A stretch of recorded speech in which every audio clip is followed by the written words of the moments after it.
மாண்புமிகு பேரவைத் தலைவர் அவர்களே, வீட்டு வசதி மற்றும் நகர்ப்புற வளர்ச்சித்துறை பற்றிய கொள்கை விளக்க குறிப்பு தமிழிலும் ஆங்கிலத்திலும் அச்சடிக்கப்பட்டு மாண்புமிகு மாமன்ற உறுப்பினர்களுக்கும் அவர்கள் படிப்பதற்கு வசதியாக ஏற்கனவே கொடுக்கப்பட்டுள்ளன.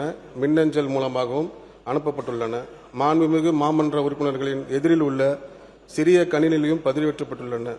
அவற்றில் தமிழிலே கொடுக்கப்பட்டிருக்கின்ற கொள்கை விளக்க குறிப்பினை நான் இந்த மாமன்றத்திலே படித்ததாக ஏற்று சட்டப்பேரவை பதிவேட்டில் பதிவு செய்து கொள்ள வேண்டும் என்று பணியுடன் கேட்டுக்கொள்கிறேன்.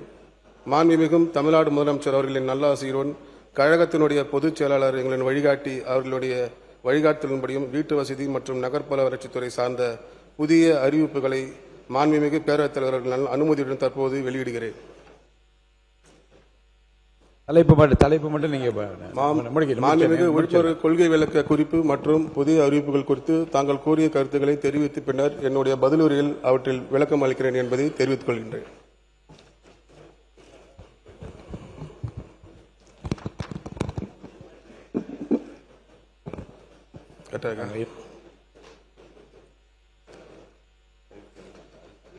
அறிவிப்பு 1.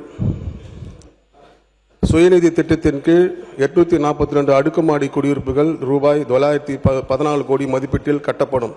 பொதுமக்கள் பயன்பெறும் வகையில் சுயநிதி திட்டத்தின் கீழ் சென்னை மாவட்டம் அண்ணா நகர், புரசைவாக்கம், நந்தனம் மற்றும் எர்ணாவூர், கடலூர் மாவட்டம் குண்டுசாலை, மதுரை மாவட்டம் எல்லிஸ் நகர், திருவள்ளூர் மாவட்டம் தமிழிசை மற்றும் கன்னியாகுமரி மாவட்டம் வல்லவர்குமரன் ஆகிய இடங்களில் மக்களின் தேவைக்கேற்ப 914 கோடி மதிப்பீட்டில் 842 அடுக்குமாடி குடியிருப்புகள் தமிழ்நாடு வீட்டு வசதி தலைப்பு மட்டும் நீங்க படிக்கலாம். அறிவிப்பு 2. மனை மேம்பாட்டு திட்டத்தின் கீழ் 564 மனைகள் ரூபாய் 45 கோடி மதிப்பீட்டில் மேம்படுத்தப்படும். வாரிய வாடகை குடியிருப்பு திட்டத்தின் கீழ் 20 குடியிருப்புகள் மற்றும் ரூபாய் 18 கோடி மதிப்பீட்டில் கட்டப்படும். அறிவிப்பு 4. தவணை முறையில் திட்டத்தில் ஒதுக்கீடு பெற்றவர்கள் விற்பனை பத்திரம் வழங்க அபராத வட்டி தள்ளுபடி திட்டம். அறிவிப்பு 5. தமிழ்நாடு வீட்டு வசதி வாரியத்தால் நிலம் கையெழப்பட்டு தீர்மானம் பகிரப்பட்டு வாரிய வசம் ஒப்படைக்கப்படாத நிலங்கள் மற்றும் வாரிய வசம் ஒப்படைக்கப்பட்ட பின்னரும் ஆக்கிரமிப்பு உள்ளிட்ட பல்வேறு காரணங்களால் பயன்படுத்தப்படாமல் உள்ள நிலங்கள் தொடர்பான நீண்டகால பிரச்சனைகளுக்கு தீர்வு காணும் வகையில் ஒரு சிறப்பு திட்டம் உருவாக்கப்படும். அறிவிப்பு 6. நில உபயோகம் மாற்ற விண்ணப்பங்களுக்கான முழுமையான இணைய வழி செயல்முறை நடைமுறைப்படுத்தப்படும். அறிவிப்பு 7. சுயசான்று மூலம் வழங்கப்படும் குடியிருப்பு கட்டடங்களுக்கான பரப்பளவு 5000 சதுர அடியாக உயர்த்தப்படும். சிறிய வணிக கட்டடங்களுக்கு சுய சான்றளிப்பு மூலம் திட்ட அனுமதி வழங்கும் நடைமுறை அறிமுகப்படுத்தப்படும். அறிவிப்பு 9. குடியிருப்பு கட்டடங்களுக்கு 3ஆம் தரப்பு சான்றளிப்பு மூலம் கட்டட அனுமதி வழங்கும் நடைமுறை அறிமுகப்படுத்தப்படும். அறிவிப்பு 10. வணிக வளாக கட்டடங்கள் 3ஆம் தரப்பு சான்றளிப்பு மூலம் கட்டட அனுமதி வழங்கும் நடைமுறை அறிமுகப்படுத்தப்படும். அறிவிப்பு 11. சிட்கோ, சிப்காட், எல்காட் மற்றும் ஒப்புதல் அளிக்கப்பட்ட தொழிற்சாலை மனைப்பிரிவுகளில் அமையும் தொழிற்சாலை கட்டடங்களுக்கு 3ஆம் தரப்பு சான்றிதழ் மூலம் கட்டட அனுமதி வழங்கும் நடைமுறை அறிமுகப்படுத்தப்படும். அறிவிப்பு 12.